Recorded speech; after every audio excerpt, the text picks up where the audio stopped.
welcome to the channel YK Star Chemistry. Today we will discuss addition to unsymmetrical alkene कि unsymmetrical जो alkenes होते हैं वहां पे addition कैसे होता है. इसको हम दूसरा नाम भी दे देते हैं मार्कोनिकोफ रूल.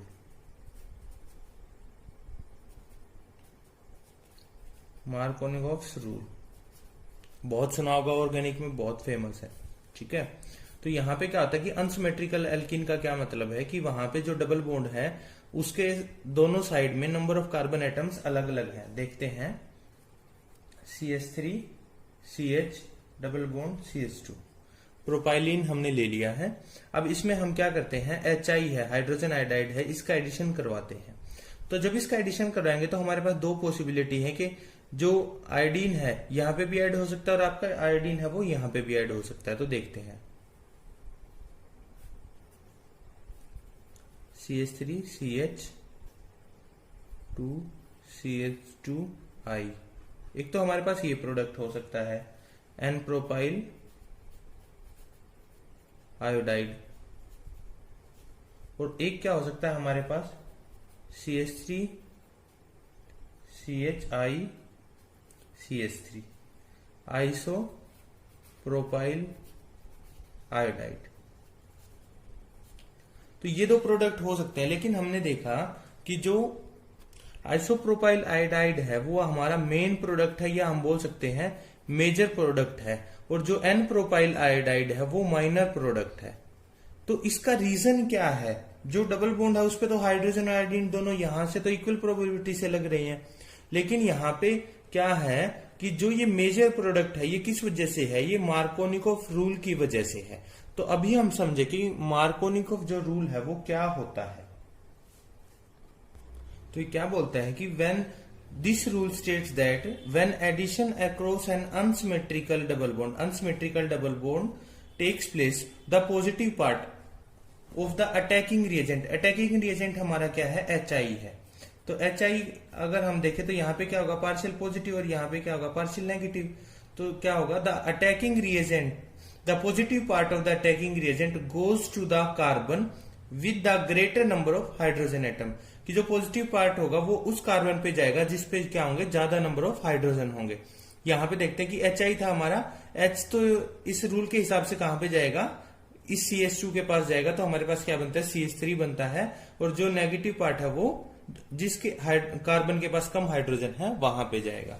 तो इस हिसाब से हमारा क्या है, ये जो मेजर प्रोडक्ट बनता है मार्कोनिकोफ रूल के अकॉर्डिंग. तो अगर हम मैकेनिज्म की बात करते हैं कि अब मैकेनिज्म होता कैसे है, रिएक्शन कैसे प्रोसीड होती है, कि हमारी रिएक्शन है CH3 CH double bond CH2 plus HI. ये कैसे है, पार्शियल नेगेटिव पार्शियल पॉजिटिव. अब जो डबल बॉन्ड है इलेक्ट्रॉन रिच है वो कहां पे अटैक करेगा, हाइड्रोजन पे. तो अब हमारे पास दो पॉसिबिलिटीज हैं, क्या क्या कि क्या हो सकता है, CH3 C. अब या तो हाइड्रोजन एक बार बीच वाले पे जुड़ सकता है, तो बीच वाले पे जुड़ता है तो क्या बनेगा हमारा CH2 पॉजिटिव. ये तो हो गया हमारा फर्स्ट केस. या फिर क्या हो सकता है, अगर हमारा इस कार्बन पे जुड़ता है हाइड्रोजन तो क्या होगा, CH3 CH3 पॉजिटिव. ये हमारे पास आता है सेकंड केस. तो हमारे पास दो पॉसिबिलिटी आई कि जब जो ये था डबल बॉन्ड ने अटैक किया हाइड्रोजन, या तो क्या हो सकता है हमारा इस कार्बन के साथ जुड़ सकता है, बीच वाले कार्बन के साथ CH यहां पे जुड़ गया, या फिर क्या हो सकता है कि इस कार्बन के साथ जुड़ जाए. तो अब हमारे पास दो केस आ गए. हम देख रहे हैं कि यहां पे क्या होता है, कार्बोकेटायन फॉर्मेशन हो रही है. ठीक है, कार्बोकेटायन फॉर्मेशन अकर्स. तो कार्बोकेटायन फॉर्मेशन हो रही है. तो अब यहां पे देख रहे हैं कि जो ये कार्बोकेटायन है ये कैसा है हमारा, एक कार्बन के साथ जुड़, ये कार्बन एक कार्बन के साथ जुड़ा है तो हमारा कैसा होगा, प्राइमरी कार्बोकेटायन होगा. ये जो कार्बन है जिसपे जो कार्बोकेटायनिक है जिसके ऊपर पॉजिटिव चार्ज है वो क्या दो कार्बन से जुड़ा है, तो दो कार्बन होने की वजह से क्या हो सकता है, ये कैसा है, सेकेंडरी कार्बोकेटायन है हमारा. तो ये प्राइमरी कार्बोकेटायन है और ये हमारा सेकेंडरी कार्बोकेटायन है. तो जो formation ease of formation and relative stability of carbocation. Due to ease of formation,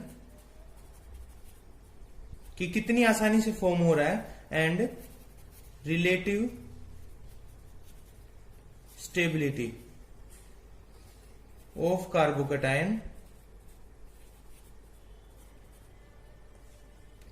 secondary carbocation is more stable than primary. Secondary carbocation is more stable than primary carbocation. That's why जो हमारा isopropyl iodide है वो हमारा main product होता है. कैसे?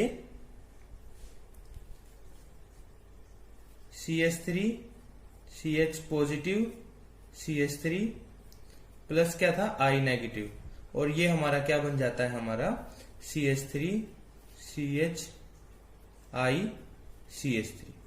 तो जो हमारा आइसोप्रोपाइल है वो हमारा कैसा है, मेजर प्रोडक्ट है, उसकी फॉर्मेशन हो जाती है. तो ये हमारा क्या था, मार्कोनिकोव रूल है.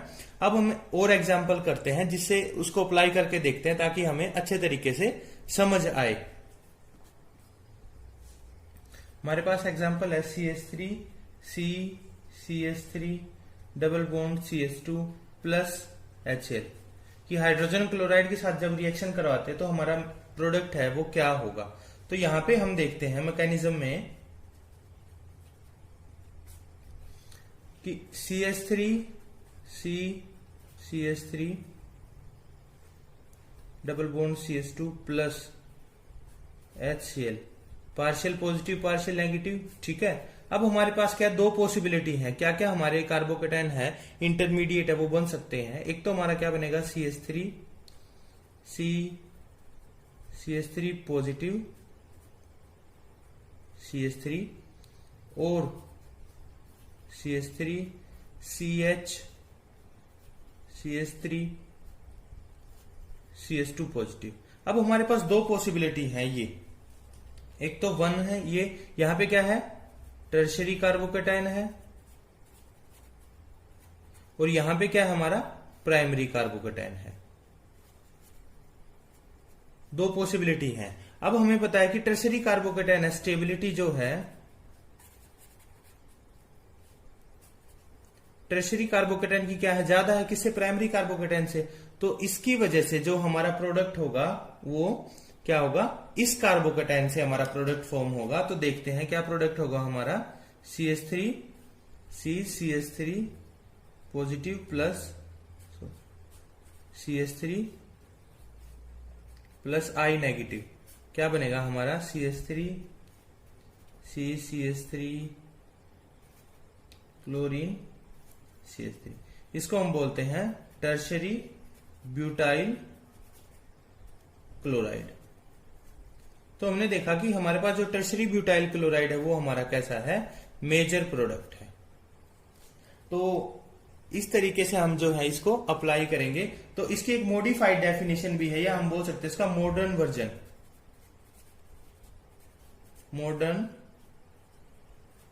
Version of Markovnikov rule. इसमें क्या है कि इसकी नई डेफिनेशन दी है हमने इजीली, जिसको हम रिमेंबर कर पाए. तो वो क्या बोलती है, addition to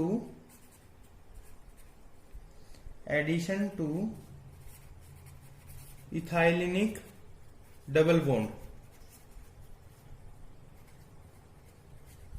involves the formation of